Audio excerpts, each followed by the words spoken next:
myself too close to you, too emotional.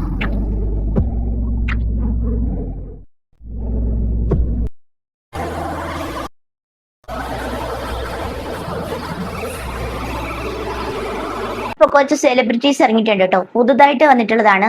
First ആണ് ഈ ഒരു ആറാട്ടണ്ണൻ, ഈ അനിൽ ജോസ് പെരേര എന്നൊക്കെ പറഞ്ഞിട്ട് കുറച്ച് പേരുണ്ടായിരുന്നു. പിന്നെ സ്ത്രീകളായിട്ട് നമ്മുടെ ഈ കുറച്ച് ആൾക്കാരുണ്ടല്ലോ, അതായത് രേണുസുതി, പിന്നെ ഈ ഒരു ശ്രീലക്ഷ്മി, ആദ്യ ശ്രീലക്ഷ്മി രേണുസുതിയെ കുറ്റം പറഞ്ഞിട്ടൊക്കെയാണ് ഇരുന്നത്. പക്ഷെ ഇപ്പൊ അതിനെക്കാട്ടിലും അപ്പുറത്തിലാണ് നടക്കുന്നത് കേട്ടോ.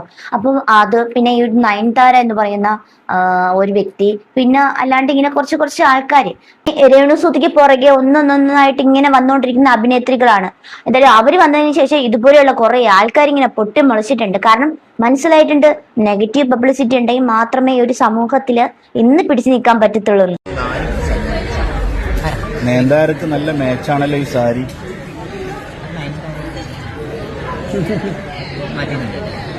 എവിടെയായിരുന്നു? അപ്പൊ ട്രെൻഡിങ്ങിൽ ഇങ്ങനെ നമ്മൾ വീഡിയോസ് ഒക്കെ എടുത്ത് നോക്കുന്നുണ്ടെങ്കിൽ ഇവരുടെ വീഡിയോസ് ആണ് ട്രെൻഡിങ്ങിൽ ഓടിക്കൊണ്ടിരിക്കുന്നത്. പക്ഷെ ഇവരൊക്കെ കുറച്ച് ഡ്രസ്സുകൾ മാത്രമേ ധരിക്കാൻ താല്പര്യപ്പെടുന്നുള്ളൂ. കാരണം ഫുൾ ഡ്രസ്സ് ധരിച്ചാൽ ആൾക്കാർ നോക്കത്തില്ല, അതുകൊണ്ട് പകുതി ഡ്രസ്സ് ധരിച്ചാൽ മാത്രം ആൾക്കാർ നമ്മൾ ശ്രദ്ധിക്കത്തുള്ളൂ എന്ന് പറഞ്ഞിട്ടാണ് അങ്ങനെയുള്ള ഡ്രസ്സുകളൊക്കെ ഇട്ടുകൊണ്ട് കിടക്കുന്നത്. എന്തായാലും ഇത്തിരിയെങ്കിലും ഉളുപ്പുണ്ടോ എന്നാണ് ഞാൻ ചോദിക്കുന്നത്. എല്ലാം മോഡലിംഗ് ഒക്കെ നല്ലത് തന്നെയാണ്, പക്ഷെ ഒരു പബ്ലിക് പ്ലാറ്റ്ഫോമിൽ വരുമ്പോഴത്തേക്ക് അതിൻ്റെതായിട്ടുള്ള രീതിയിലെങ്കിലും നടക്കാം. സത്യം പറഞ്ഞാല് പുറകിൽ നിൽക്കുന്ന പിള്ളേര് പോലും ചിരിക്കുന്നുണ്ട്.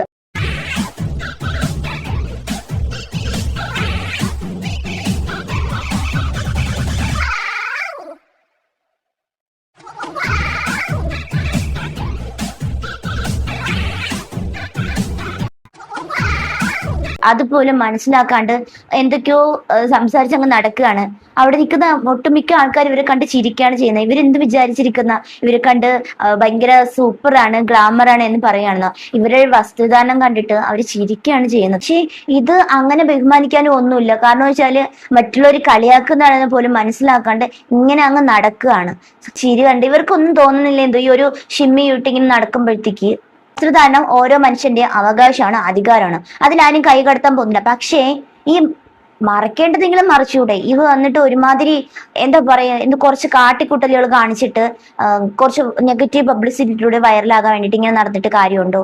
നമ്മൾക്ക് ഇഷ്ടപ്പെട്ട ഡ്രസ്സുകളൊക്കെ ഇടാം, പക്ഷെ മറയ്ക്കാനുള്ള സാധനങ്ങളൊക്കെ മറച്ചിട്ട് അറ്റ്ലീസ്റ്റ് മാന്യമായിട്ട് വന്നൂടെ?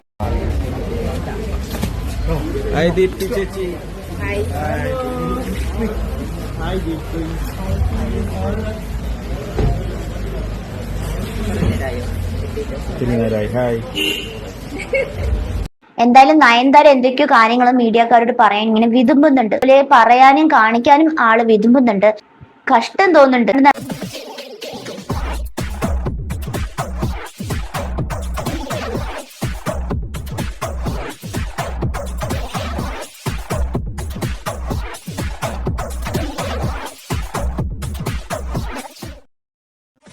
ഇല്ലാണ്ട് നടക്കുന്നവർക്ക് പിന്നെ ഡ്രസ്സ് ഇട്ടില്ലെങ്കിലും ഒരു പ്രശ്നമില്ല. സമൂഹത്തിൽ എങ്ങനെ വേണമെങ്കിലും നടക്കാം, എങ്ങനെ നെഗറ്റീവ് പബ്ലിസിറ്റി വേണമെങ്കിലും ഉണ്ടാക്കാം. അതുകൊണ്ട് അവർക്ക് അതൊരു പുത്തരിയല്ല നമ്മൾ പറയുന്നിട്ടില്ലേ, അത് തന്നെയാണ് ഇവിടെ സംഭവിക്കുന്നത്. കാലത്തിനനുസരിച്ച് കോലം മാറാൻ ആഗ്രഹിക്കുന്ന ആളാണ്. എനിക്കിപ്പോ സാരി ഉടുത്ത് പൊട്ടും വെച്ച് മുല്ലപ്പൂവും വെച്ച് മന്ത്രി വരുമല്ലേ, അതുകൊണ്ട് ഞാൻ കുലസ്ത്രീ ആയിട്ട് പോകും, അങ്ങനെയില്ല. ഞാൻ എനിക്ക് എൻ്റെ ശരീരത്തിന് ചേരുന്ന ഒരു വസ്ത്രം ധരിച്ചു. അതും ജീൻസും ഒരു ടീഷർട്ടാണ്, ഒരു സ്ലീവ്ലെസ് ഒരു ഷർട്ടാണ് ഇട്ടത്. അതിനകത്തൊരു മോശമായിട്ട് കാണാൻ വേണ്ടി എന്താ ഉള്ളത്? എല്ലാ പെൺകുട്ടികളും അല്ലെ എല്ലാ സ്ത്രീകളും ധരിക്കാറുള്ള വസ്ത്രമാണത്. അതിനകത്തൊരു മോശമായിട്ട് എനിക്ക് തോന്നിയിട്ടില്ല. ഇനി ജനങ്ങളുടെ കണ്ണിന് അത് മോശമാണെങ്കിൽ നമുക്കത് തിരുത്താൻ കഴിയില്ല. മുഖ്യമന്ത്രിയെ കാണാൻ വേണ്ടിട്ട് വന്നപ്പോ ഇട്ട ഡ്രസ്സാണ് കേട്ടോ. ആ ഒരു തള്ളു ഉന്തലും ആള് കഷ്ടപ്പെട്ട് അങ്ങനെ നിൽക്കുകയാണ്. പക്ഷേ അറ്റ്ലീസ്റ്റ് അത് മുഖ്യമന്ത്രിയാണ്, നമ്മുടെ കേരള മുഖ്യമന്ത്രിയാണ് എന്നുള്ളൊരു ബോധം ഉണ്ടായിരുന്നെങ്കിൽ ഒരു പക്ഷെ ആ ഒരു ഡ്രസ്സ് ഇട്ട് അതിന്റെ ഇടയിൽ നിൽക്കത്തില്ലായിരുന്നു. അവിടെ ഇരിക്കുന്ന ആണുങ്ങൾ പോലും ഷർട്ടും മുണ്ടും ഇട്ടേക്കുന്നു, അവിടെ ഇരിക്കുന്ന സ്ത്രീകൾ പോലും സാരി ഉടുത്തേക്കുന്നു, പലതരത്തിലുള്ള ഡ്രസ്സ് ഇട്ടേക്കുന്നു. പക്ഷെ ഈ ഒരു വ്യക്തി മാത്രം എന്തു പറയാ, ഒരു വീട്ടിലിടുന്ന നമ്മുടെ ഷിമ്മി പോലത്തെ ഒരു ഡ്രസ്സും. എന്താണ് ഇതൊക്കെ അർത്ഥം? അത് നമ്മുടെ കേരളത്തിലൊരു മുഖ്യമന്ത്രിയാണെന്നുള്ളൊരു പരിഗണനയെങ്കിലും അതിൻ്റെ ഇടയിൽ കൊടുത്തൂടെ? എന്നിട്ട് പറയും ഞാൻ എനിക്ക് ഇഷ്ടമുള്ള ഡ്രസ്സാണ് ഇട്ടത്, പല സ്ത്രീകളും പെൺകുട്ടികളും ഇടുന്ന ഡ്രസ്സാണ്. അതെ, എല്ലാവരും ഇടുന്ന ഡ്രസ്സാണ്. പക്ഷെ അവര് ഇടേണ്ട സ്ഥലത്ത് ഏത് ഡ്രസ്സുകളാണ് ഇടേണ്ടത്? പോകുമ്പോഴത്തേക്ക് ഒരു ഡ്രസ്സായിരിക്കും, ഇങ്ങനെ ഫംഗ്ഷനൊക്കെ പോകുമ്പോഴത്തേക്ക് ഒരു ഡ്രസ്സായിരിക്കും, പിന്നെ കല്യാണം അങ്ങനെയുള്ള കാര്യങ്ങളൊക്കെ പോകുമ്പോഴത്തേക്ക് അതിൻ്റെതായിട്ടുള്ള ഡ്രസ്സിങ് രീതിയായിരിക്കും. അപ്പൊ അങ്ങനെയുള്ള ഡ്രസ് കീപ്പ് ചെയ്യണം. അല്ല അടുത്ത് പോകുമ്പോൾ ഞാൻ ഇതേ ഇടത്തുള്ളൂ, ഞാൻ ഇതാണ് എന്റെ ഫാഷനാണ് എന്ന് പറഞ്ഞിട്ട് കാര്യമുണ്ടോ? ഇടേണ്ട സ്ഥലത്ത് ഇടേണ്ട ഡ്രസ്സ് തന്നെ ഇടുക. ഇതിപ്പം ഡ്രസ്സിനെ കുറ്റം പറഞ്ഞല്ല. പണ്ടൊക്കെ മാറ് മറയ്ക്കാൻ സമരം നടത്തി, പക്ഷെ ഇന്ന് മാറ് പുറത്തേക്ക് കാണിക്കാൻ വേണ്ടിയിട്ട് തത്രപ്പെടുന്നു. എന്തൊരു കാലമാണല്ലേ, കാലം പോകുന്ന പോക്കാണ് ഇത്. എന്താണ് ഇങ്ങനെയൊക്കെ കാണിക്കുന്നത്? ഇപ്പം ഈ ഒരു ഉദ്ഘാടനത്തിന് വരുന്ന ആൾക്കാരാണെങ്കിലും ഇതുപോലെ അവാർഡ് മേടിക്കാൻ വരുന്ന ഇവരെ പോലുള്ള കുറച്ച് ആൾക്കാരുണ്ട്. അവർക്കൊക്കെ ഇതൊക്കെ എന്തോ ഭയങ്കര രസമാണ് എന്നുള്ള രീതിയിലാണ് കാണിച്ചുകൊണ്ടിരിക്കുന്നത്. പക്ഷെ ഇതൊക്കെ ആൾക്കാർ വെറും മോശമായിട്ടാണ് പറയുന്നതെന്ന് ചിന്തിക്കുന്നില്ല. പിന്നെ ഇവർ സപ്പോർട്ട് ചെയ്യുന്ന കുറച്ച് ആൾക്കാരുണ്ട് കമന്റ് ബോക്സിൽ വന്നിട്ട്, അവര് മാത്രം ഇവര് നല്ലതാണ്, ഇവരുടെ ഡ്രസ്സ് നല്ലതാണ്, അയ്യോ അങ്ങനെ ഇട്ടാ മതി എന്ന് പറഞ്ഞിട്ട് കുറച്ച് ആൾക്കാരുണ്ട്. അങ്ങനെയുള്ള ആൾക്കാരുടെ അടുത്തൊന്നും പറയേണ്ട കാര്യമില്ല. കാരണം ഈ സമൂഹത്തില് മാന്യമായിട്ട് ജീവിക്കുന്ന ഒരുപാട് ആൾക്കാരുണ്ട്. അവർക്കൊന്നും ഇതൊക്കെ കാണുമ്പോഴത്തേക്ക് ചിലപ്പം അക്സെപ്റ്റ് ചെയ്യാൻ പാടായിരിക്കും. അത് ആദ്യം മനസ്സിലാക്കുക.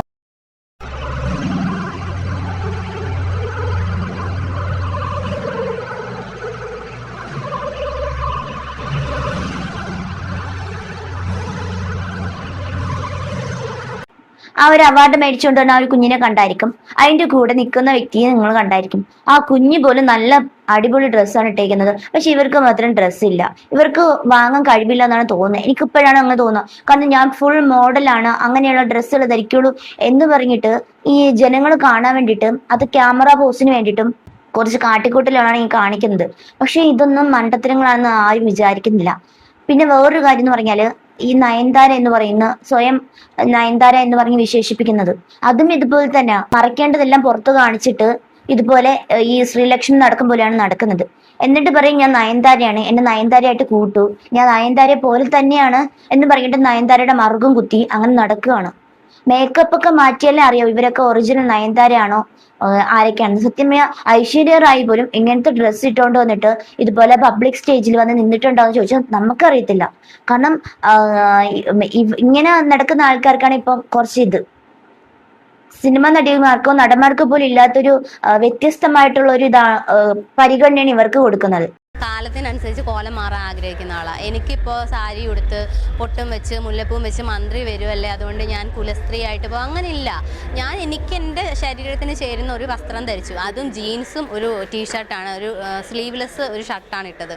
അതിനകത്തൊരു മോശമായിട്ട് കാണാൻ വേണ്ടി എന്താ ഉള്ളത്? എല്ലാ പെൺകുട്ടികളും അല്ലെ എല്ലാ സ്ത്രീകളും ധരിക്കാറുള്ള വസ്ത്രമാണത്. അതിനകത്തൊരു മോശമായിട്ട് എനിക്ക് തോന്നിയിട്ടില്ല. ഇനി ജനങ്ങളുടെ കണ്ണിന് അത് മോശമാണെങ്കിൽ നമുക്കത് തിരുത്താൻ കഴിയില്ല. കുലസ്ത്രീ എന്ന് പറയുമ്പോൾ എന്താ ഇത്രയും പുച്ഛം? സ്വന്തം കുലത്തിന് ചേരുന്ന ഡ്രസ്സ് ധരിച്ച് നടക്കുന്നത് കൊണ്ടാണ് അവരെങ്ങനെ സമൂഹത്തിന് മുന്നിൽ അവഹേളിക്കുന്നത്? അതാണോ അങ്ങനെ? അവര് മാന്യമായിട്ടുള്ള ഡ്രസ്സ് സമൂഹത്തിൽ ഇട്ട് നടക്കുന്നതുകൊണ്ടാണ് അവര് കുലസ്ത്രീ എന്നുള്ളൊരു പദം ഉപയോഗിച്ച് അവഹേളിക്കാൻ നോക്കുന്നത്. മാന്യമായിട്ട് അന്തസ്സായിട്ട് നല്ല രീതിയിൽ ഡ്രസ്സ് ധരിച്ച് നടക്കുന്ന ഒരുപാട് സ്ത്രീകൾ ഈ ഒരു സമൂഹത്തിലുണ്ട്. അവരെ അവഹേളിക്കാനായിട്ട് ഇങ്ങോട്ട് വരണ്ട. നിങ്ങൾക്ക് നിങ്ങളുടെ ഇഷ്ടം പോലെ നടക്കുന്നുണ്ട്, പക്ഷേ എല്ലാ ആൾക്കാരുടെയും കണ്ണൊരു പോലെ ഇരിക്കത്തില്ലല്ലോ. എല്ലാ ആൾക്കാരും കാഴ്ചക്കാരായിട്ടിരിക്കുന്ന ആൾക്കാർക്ക് മനസ്സിൽ ഓരോ കാര്യം കാണുമല്ലോ. അപ്പൊ അവരവരുടെ അഭിപ്രായം പറയും. അതിപ്പോ കുലസ്ത്രീയാണെന്ന് പറഞ്ഞിട്ട് കാര്യമുണ്ടോ? ഒരിക്കലും ഇല്ല.